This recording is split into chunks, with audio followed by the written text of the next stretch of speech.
hesitant pa rin na mag-try na mag-aral sa LTE. I think malaking namimiss nilang opportunity.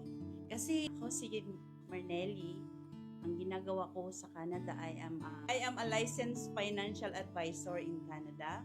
Before, nung hindi ko pa nakita yung LTA, I was doing, yung nag-search talaga ako online kung paano kasi sa age ko, like 40s, at the age of 40, naghanap na talaga ako ng mga options ng another source of income. But before, nung nag-pandemic, meron akong Asian store doon. Puro mga Filipino foods, tapos remittance, ganun ang work ko doon. Tapos, minsan, parang hirap na hirap ako kasi ako lahat ang gumagawa noon. Dahil nga, ayoko ring pagkatiwala yung store ko sa mga employed ko. And then, parang na-realize ko sarili ko, hindi naman ako tumatanda. Bakit hindi ko na kayang gawin to na yung ganitong ng trabaho. Tapos yun ng 2019, nakuha ko yung aking license as a financial advisor. Doon na nag-start, tapos akala ko yun na talaga yung kasi pag once na financial advisor ka doon is maganda rin yung income. But then parang it's not enough kasi syempre hindi lang ikaw yung mga financial advisor doon, at saka parang hindi ko doon maintindihan, parang ang hirap pumasok sa ganung ang tawag dito sistema na ang daming mga financial advisor, kunin nila yung mga client mo, yung bang ganun. So parang napaisip ako, this year, nung 2024, yun, nakita ko yung mga parang podcast or post ni Coach Denny Lee.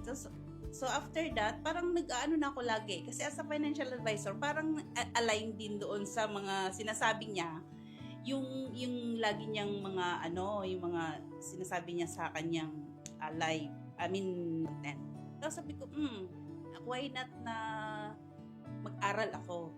Pero by that time, nung nag-decide na ako mag-aaral ako online, last year yon. Tapos sabi ko, sige, may mga nag-aalok ng online, yung pala mga scammer yun, na doon ko na-realize na dapat talaga mag-aral. So, yun na yung, syempre, ang laki talaga ng tinulong sa akin nung pagpasok ko dito. Kasi, yung decision pa lang na uwi ka, iwanan mo yung family mo doon sa Canada para lang umuwi ka at mag-aral because hindi mo magawa online.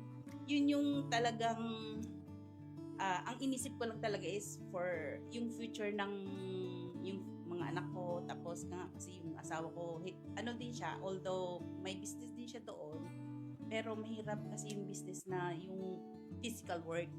So, kaya talagang ang decision ko na pumunta dito is yung hindi ako nagsisisi. Kasi it's worth it talaga dahil ang dami ko natutunan dito, tapos ang mga kasama mo dito, mga friendly, di ba? Hindi ka mahiya na magtanong unlike yung nandun ka sa online.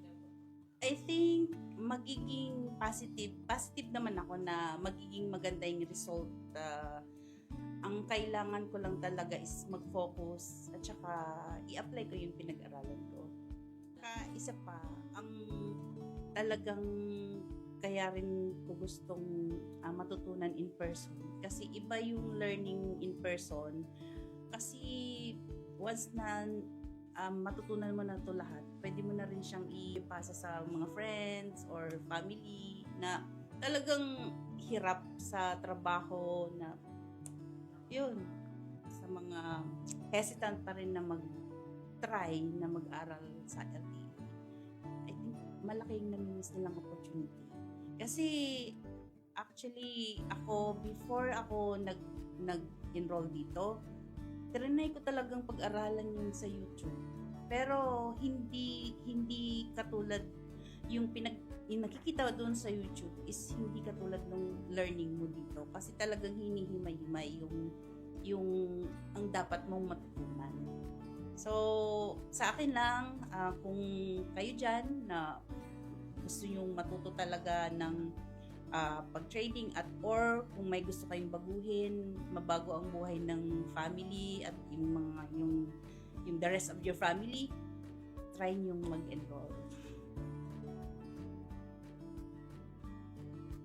Don't just watch others succeed in the market, be part of it. Enroll now at Legendary Trading Academy and start your journey today.